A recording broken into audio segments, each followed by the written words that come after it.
Je signe mon testament. Je sous-signe Célestin Marie Lemoine, institut comme héritier de l'auberge du Trou Normand, Hippolyte Lemoine. Quoi? Hein? C'est impossible. Vous avez mal lu. Mais non, madame, je sais lire. Pour qu'Hippolyte entre en possession de son héritage, il devra obtenir, dans l'année en cours, son certificat d'études. Oh, Hippolyte, vraiment de l'école. Oh, c'est à mourir de rire. Et bonjour à tous, bienvenue dans cette nouvelle vidéo. Aujourd'hui, j'arrive à la 10e vidéo que je voulais vous faire sur les 10 petits coups de cœur de cinéma français. Voilà, je vous en ai fait 10, voilà, ça c'est la 10e. Et je ne pouvais pas ne pas rendre hommage à un des plus grands acteurs du cinéma français, qui est mort très très jeune, hein, vers l'âge de 50 ans, d'un cancer je crois. Donc je vais vous parler du Trou Normand, film de Jean Boyer de 1952, avec Bourvil, et c'est surtout pour vous parler de Bourvil que je vous fais cette petite vidéo. Mais on trouve aussi Brigitte Bardot dans le film, hein, toute jeune Brigitte Bardot, vraiment à ses débuts. Et d'ailleurs, c'est aussi voilà, un petit moment que j'ai pour lui rendre aussi hommage à Brigitte Bardot, grande actrice, et surtout extrêmement salutaire par rapport au monde d'aujourd'hui et ce qu'elle peut dire. Voilà, je suis absolument d'accord avec Brigitte Bardot, c'est vraiment une des dernières grandes étoiles du cinéma français, qui a encore le courage de dire ce qu'elle pense. Donc ça, c'est la petite parenthèse que je voulais faire en début de vidéo. Le Trou Normand, donc réalisé par Jean Boyer qui dirigera Bourvil à plusieurs reprises, notamment dans Le Passe-Muraille et dans Les Rosiers de Madame Husson. Et on retrouve, alors ça c'est un film de la période de Bourvil où il interprétait des rôles plutôt toujours un peu le même type de rôle, c'est-à-dire le paysan un peu benet, qui va vraiment être son personnage en début de carrière. Bourvil, c'est quelqu'un qui va d'abord commencer en tant que chanteur, dans la chansonnette. C'est quelqu'un qui va faire voilà, un peu des petites chansons, d'ailleurs des petites chansonnettes, et puis des très très belles chansons aussi que je vous conseille, notamment C'était bien, donc le petit bal perdu, qui est vraiment une chanson sublime. Voilà, il a fait plein de chansons très sympathiques, très joyeuses. Il a été d'abord connu pour Les Crayons, on connaît évidemment Salade de fruits, etc., etc. Donc c'était d'abord un musicien, un chanteur de music-hall et d'opérette. Et c'était un fan absolu de Fernandel. Et d'ailleurs, il le rencontrera des années plus tard. Et il sera très déçu au moment du film, donc la cuisine au beurre, où ils partageront enfin l'affiche tous les deux. Et c'est vrai que Bourvil va être assez déçu de la rencontre avec Fernandel, parce que Fernandel avait la réputation d'être quand même quelqu'un d'assez compliqué sur les plateaux, sur les tournages, et même humainement. Voilà, il était un petit peu changeant. Et c'est un petit peu le même déception. C'est une déception qui était un peu à la hauteur de ce qu'on peut comparer avec la rencontre de Funès-Gabin, où De Funès était extrêmement aussi fan de Gabin, et où malheureusement ça s'est pas très bien placé sur le plateau. Gabin a pas été super cool avec De Funès, mais c'était un peu logique, puisque De Funès était en train un petit peu de lui voler la vedette de l'époque. Gabin était sur la fin, et De Funès commençait à exploser. Et donc c'était deux types d'acteurs complètement différents, etc. Mais en tout cas, au départ, pour revenir à Bourvil, c'est vrai que Bourvil imitait carrément Fernandel, hein. C'était quelqu'un, il l'admirait tellement, il était fan de Fernandel, et il l'imitait même dans ses spectacles. Voilà, donc il faisait des petits spectacles, il faisait du music-hall, chanteur d'opérette, etc. C'est vraiment quelqu'un qui vient d'un milieu modeste, voilà, fils d'agriculteur normand, il est né en Normandie. Voilà, d'ailleurs son vrai nom c'est André Rimbourg, et il a pris le surnom de Bourvil par rapport à la ville où il habitait. Voilà, donc vraiment c'est l'acteur vraiment qui vient de ces milieux modestes de l'époque et qui a explosé, et donc il est un petit peu le symbole de ça. D'ailleurs, il était très ami avec donc Georges Brassens. Donc c'est Georges Brassens qui d'ailleurs a eu des mots très justes quand il parlait de Bourvil. C'était vraiment des grands amis, et il disait Bourvil finalement ce n'est pas un paysan, il n'a pas l'attitude du paysan, mais c'est vraiment quelqu'un qu'on peut caractérisé en tant qu'honnête homme. Voilà, pour lui, pour Brassens, pour Bourvil, c'était vraiment l'incarnation de l'honnête homme. Voilà, et c'est vraiment ce qui va transparaître euh, dans tous ces films. et dans toutes ses apparitions, même dans ses interviews, et les gens qui l'ont rencontré disaient qu'il était extrêmement sympathique, extrêmement généreux. Il s'est donné jusqu'à la fin pour ce métier, hein. Il était très très très malade sur la fin de sa vie, sur le tournage donc du Cercle Rouge de Melville. Voilà, où il va vraiment se donner à fond jusqu'au dernier plan. D'ailleurs, le plan final sera assez drôle puisqu'il va euh, couper, en fait, prendre un petit peu l'équipe par surprise en interprétant une de ses chansons comme ça avec le sourire. Donc c'est vraiment les derniers fragments, les derniers plans d'un Bourvil très malade qui souffrait mais qui montrait vraiment toute sa joie de vivre à travers son travail et à travers ce qu'il faisait donc au cinéma. Donc c'était vraiment apparemment un homme incroyable, un humain incroyable qui est mort malheureusement beaucoup trop tôt et qui gagnait vraiment à avoir une longue carrière et à nous quitter le plus le plus enfin le moins longtemps possible. Vraiment, c'était quelqu'un d'exceptionnel apparemment. Donc, il a fait beaucoup au début de sa carrière. Il a été très connu dans des rôles de paysans un peu naïfs, notamment dans le Trou Normand, dont je vais vous parler juste après. Et il a explosé évidemment en tant que vedette avec le film La Traversée de Paris de Claude Autant-Lara, où il partage l'affiche avec Gabin. Au départ, l'auteur du roman ne le voulait pas, puis finalement, le réalisateur va insister, et il a bien fait, puisque c'est vraiment un des rôles de sa vie, et c'est le rôle qui va le propulser vraiment en tant que vedette.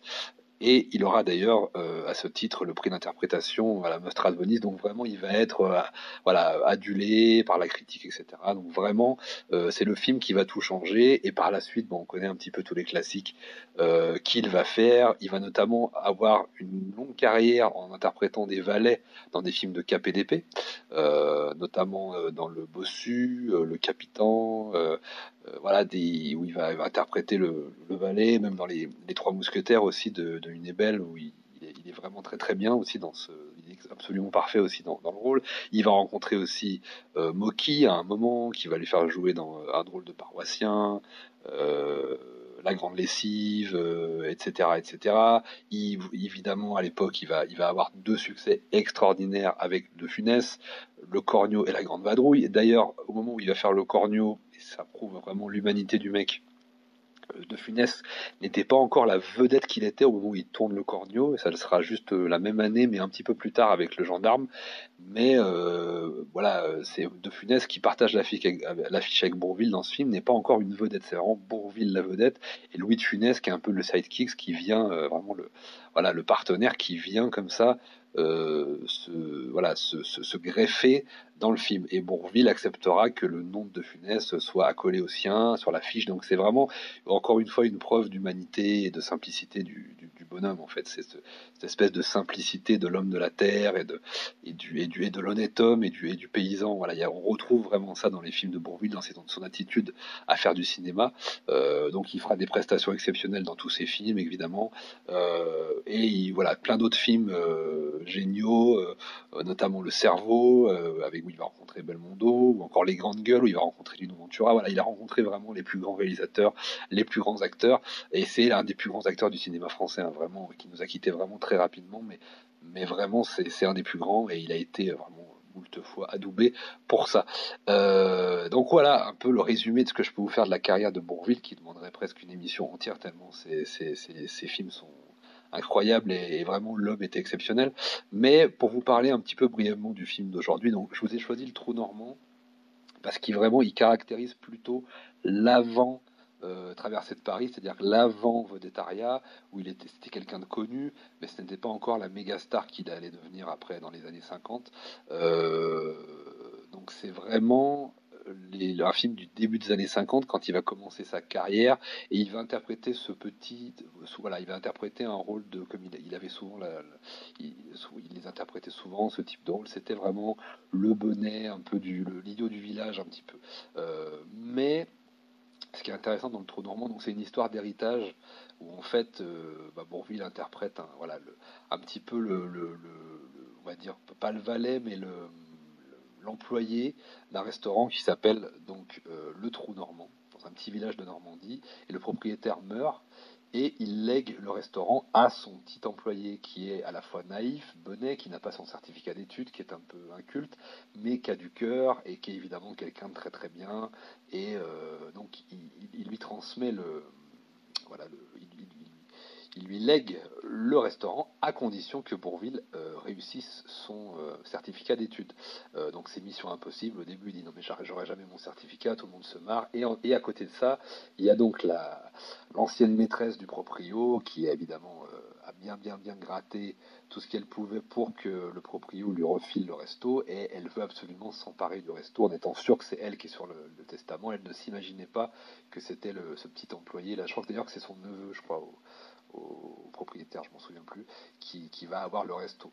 Donc il préfère, sur son testament, le patron a préféré laisser son restaurant, donc l'œuvre de sa vie, à son neveu ou son employé, je me souviens plus, un peu benet, mais avec du cœur, plutôt qu'avec cette espèce de morue qui gratte tout ce qu'elle peut. Et elle essaye de faire en sorte que Bourvil rate son certificat. Elle va essayer de le brancher avec sa fille, qui est interprétée par Brigitte Bardot. Voilà, il y a une espèce de manipulation autour du mec. Film très simple, mais c'est vraiment le type de film, voilà, villageois, campagnard, petit village à échelle humaine, voilà, très très simple, mais où vous passerez un bon moment, avec un Bourvil dans son rôle de l'époque, c'est-à-dire pas encore l'acteur avec de multiples jeux, voilà, avec un jeu très complexe, avec voilà, un jeu, c'est quelque chose qu'il savait faire et qu'on lui demandait de faire beaucoup à l'époque. Mais je trouve que voilà, le film a une dimension, voilà, c'est un film mignon, joli, beau, où on se rend compte qu'en fait, le bon Dieu est avec ce brave gars qui va voilà, passer son certificat d'études et qui va hériter de ce petit restaurant. Donc histoire très simple, histoire de village, histoire de campagne, dans la Normandie profonde des années 50. Donc c'est très très beau, et c'est pour ça que je voulais le conseiller. J'aurais pu vous en conseiller plein d'autres, parce qu'il y en a plein d'autres, je vous en ai parlé un petit peu avant, qui sont super.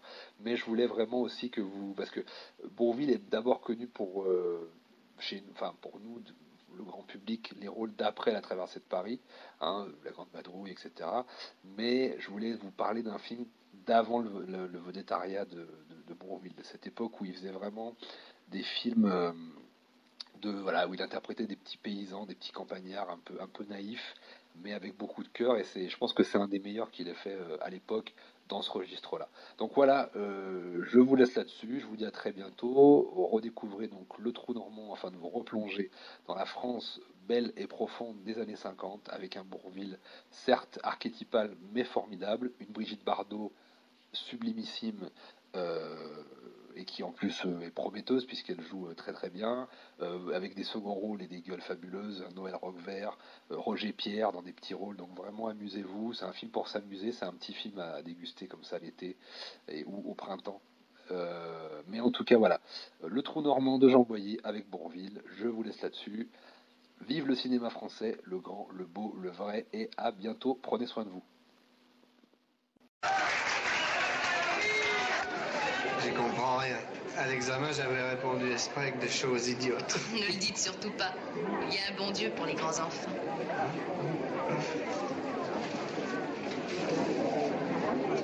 Mademoiselle Madeleine, je vais vous poser une question. Est-ce que c'est difficile, le brevet élémentaire? Pourquoi me demandez-vous ça? Oh, c'est pas que j'ai l'espoir de le passer, mais ça me ferait tellement plaisir de vous avoir près de moi à la maison pour travailler.